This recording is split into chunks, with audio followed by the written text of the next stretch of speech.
pouvoir, si vous voulez bien, différencier en gros deux types d'examens. Tout d'abord, les examens qu'on va appeler de première intention, qui vont nous servir à confirmer le diagnostic, confirmer le type d'atteinte.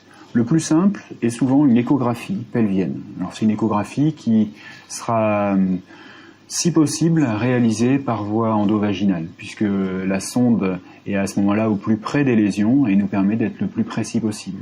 C'est un examen qui est très pertinent, notamment pour les lésions au niveau des ovaires. On verra les choses très bien. L'examen le plus pertinent pour faire compléter au maximum le diagnostic d'endométriose, c'est l'IRM. L'imagerie par résonance magnétique, c'est ça que ça veut dire. C'est un examen, on aura l'occasion d'y revenir, où un petit peu comme un scanner, on est dans une espèce de tube, ça fait du bruit, et ça va nous permettre de voir les lésions. Pourquoi ça nous permet de voir les lésions? Parce qu'en fait, les lésions d'endométriose, elles ont un signal particulier lors de ces examens, un petit peu comme si elles sautaient aux yeux du radiologue. Ça nous permet de faire une cartographie la plus précise possible des lésions.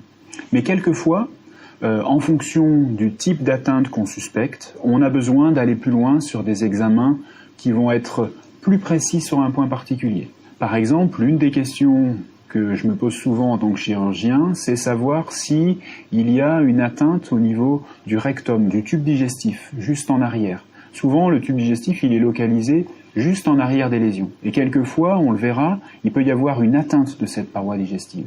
Et le savoir est indispensable avant d'opérer. Parce que si je dois opérer une patiente qui a une lésion rectale, il faut que je prévoie avec moi l'aide d'un chirurgien spécialisé là-dedans pour traiter cette lésion.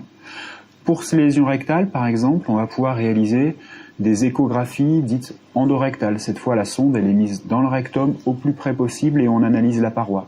On peut aussi réaliser ce qu'on appelle des rectosonographies. C'est des échographies par voie vaginale, mais un petit peu particulières, où on peut analyser spécifiquement la paroi rectale.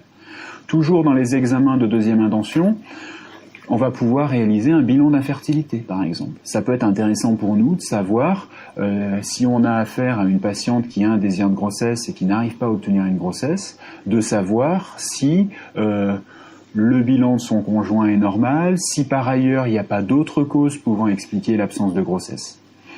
Ça peut être aussi, par exemple, si on suspecte une atteinte au niveau urinaire, de réaliser une IRM particulière ou tout un tas de choses.